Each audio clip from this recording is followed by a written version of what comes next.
짧은 선거 기간 동안 이제 후보들이 여러 곳을 열심히 다녔습니다. 이재명, 김문수, 이준석 후보. 특히 이제 공들였던 지역을 꼽자면 이제 수도권 먼저 좀 꼽아볼 텐데, 먼저 서울 이야기를 좀 하자면, 수도권 표심 가장 큰 상징성을 생각해 봤을 때, 우리 820만 서울 유권자, 어떤 이슈에 가장 좀 민감하게 또 깊게 생각을 하고 임하셨을까요? 그래서 이번 대선이 정상적인 대선이었다면 다양한 이슈를 가지고 조금 논의할 수가 있었을 텐데 네. 아무래도 이번 대선 같은 경우는 한 60일 만에 치러지는 단기 대선인데다가 아무래도 윤석열 전 대통령의 파면에 따른 탄핵 선거였기 때문에 그렇죠. 탄핵이라고 하는 그 화두가 전체 이 수도권뿐만 아니라 전국을 다 강타했다고 볼 수밖에 없는 거거든요. 관통을 한 부분이 있고요.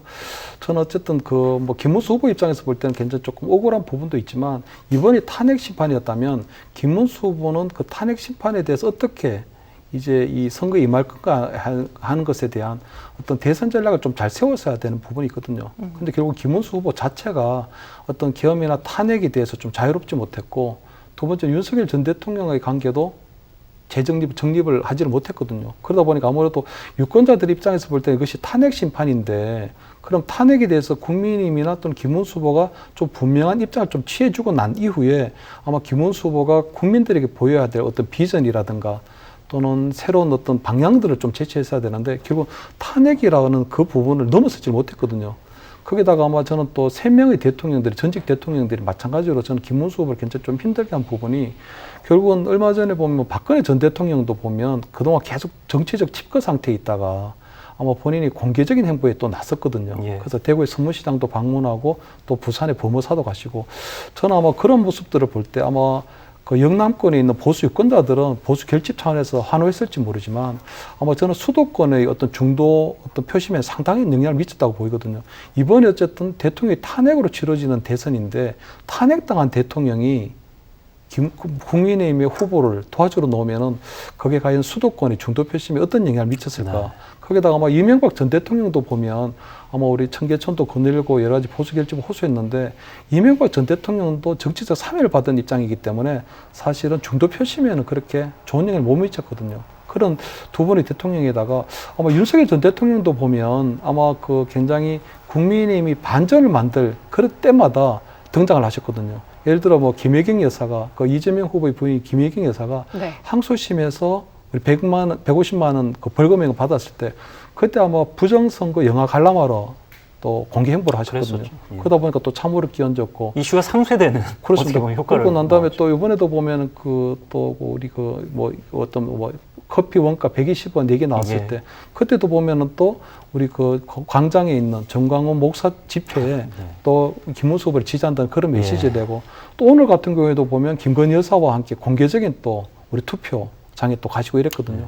그러다 보니까 아마 본인의 어떤 파면으로 인해서 치러지는 대선인데도 불구하고 그런 여러 가지 공개적인 행보를 보면 결국 중도 표심에서 볼 때는 결국 윤석열 전 대통령은 전혀 파면당한 상태인데도 불구하고 반성하지 않고 있다는 거고, 반성하지 않고 있다는 대통령과 김문수 후보가 절연하지 않는다면 김문수 후보가 결국은 중도 표심으로의 확장성은 기대할 수가 애당초부터 없었고요. 결국은 이제 보면 영남권에서 그나마 대구, 경북, 부산, 경남에서 출구조사에 따르면 그나마 이재명 후보를 조금은 앞서고 있는 부분은 결국 막판에 나온 보수 결집, 그중에서 보면 이재명 후보가 그나마 사법 리스크가 있었고 또 가족의 도덕성이 도마에 계속 올랐기 때문에 그 부분에 있어서만큼은 보수 유권자들이 평가해 준 게 아닌가 이렇게는 보입니다. 지난 대선도 그렇고 이번도 그렇고 한 나라의 대통령을 뽑는 대선인데 사실 그 후보들의 자꾸 비호감도 얘기를 해왔잖아요. 그런 면들이 이제 너무 본인들의 지지층에 읍소하는 전략들. 그럼 만약에 지금 김문수 후보 얘기를 했으니까 일찌감치 윤석열 전 대통령의 계엄에 사과를 하고 절연을 하고 정광훈 목사와 관계를 끊고 이준석 대표와의 단일화를 이루고 그랬으면은 지난 대선 때처럼 또 두 후보가 박빙으로 갈 수도 있었을까요? 물론 결과론입니다만. 네, 그렇게 해도 박빙은 안 됐을 거라고 보지만 어찌됐든 지금처럼 이렇게 한 12% 이상 방송 3사 출구조사 기준으로 말씀드리는 겁니다. 그 정도까지 벌어지지는 않았을 가능성이 좀 있다고 봅니다. 그러니까 무엇보다도 내란으로 인해서 치러지는 선거임에도 불구하고 국민의힘은 거기에 대해서 국민들한테 공식적으로 제대로 된 사과를 한 적도 없어요. 김문수 후보도 역시 나중에 가가지고 뭐 투표일 하루 전쯤에 계엄에 대해서 사과하는 모습을 보였더라고요. 근데 국민들이 보기에 뻔히 다 보이는 거 아닙니까? 속 보이는 거예요. 근데 진심으로 사과하거나 잘못했다고 얘기한 적도 없는 거고요. 예. 계엄을 일으킨, 그러니까 내란을 일으킨 대통령이라고 하는 사람은 버젓이 지금 자기 부하들은 구속되어 있는 상황인데 활보하고 다니는 상황이잖아요. 이게 어떻게 국민들한테 이해가 될 수 있겠습니까? 그러니까 국민의힘은 결국 그 극우 지지층한테 기대서 계속 끊임없이 선동하고 자극하는 이런 방식으로 지난 탄핵 국면을 보냈으면 안 되는 거였던 거예요.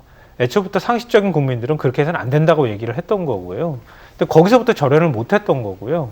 그러고 난 다음에 난데없이 후보 단일화 실패하고 난 다음에, 그러니까 자신의 당 후보도 사실 50 내란이라고 반란이라고 표현할 정도로 강제로 후보 교체 작업을 하다가 결국 무산되는 일까지 벌어졌던 거 아니에요.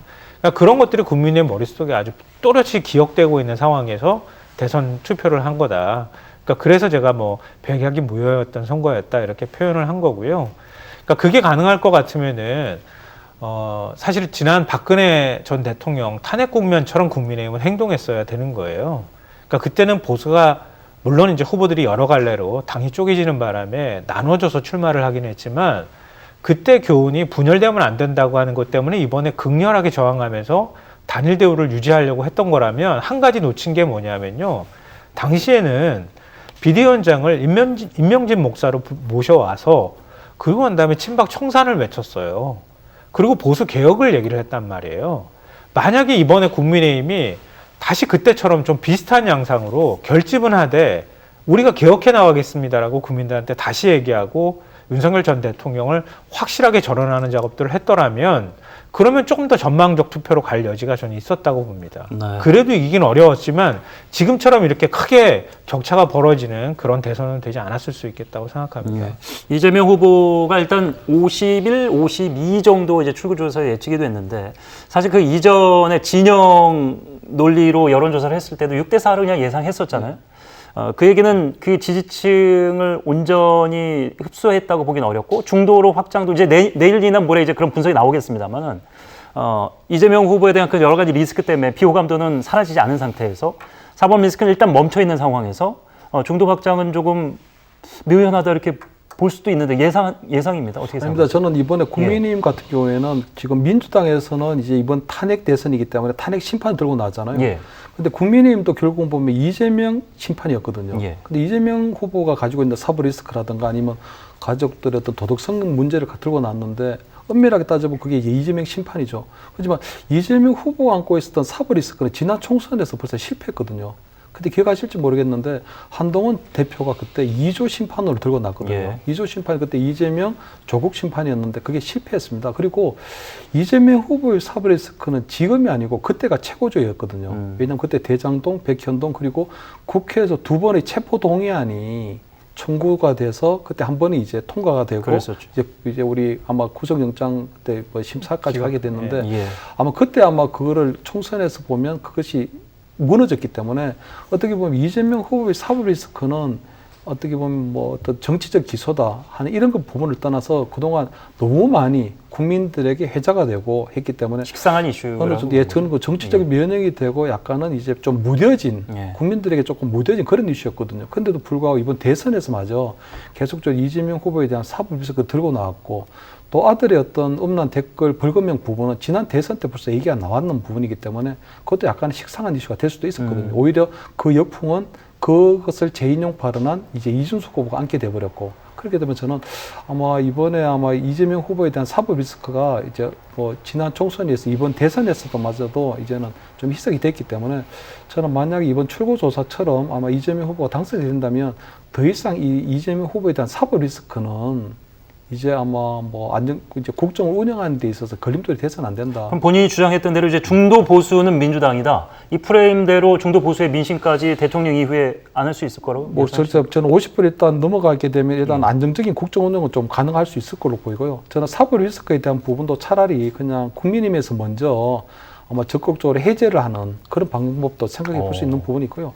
예. 저는 중도 민심이라고 하는 것은 언제든지 어떤 이슈에 따라 움직이기 때문에 아마 이번 대선의 화두는 탄핵이었고 탄핵 심판이었기 때문에 갈 뿐이지 아마 앞으로 이재명 후보가 이제 만약에 그대로 당선이 된다면 그 위에 어떠한 이제 국정 운영을 펼치는가에 따라서 중도 민심은 언제든지 돌아설 수도 있다 이런 생각이 듭니다. 네.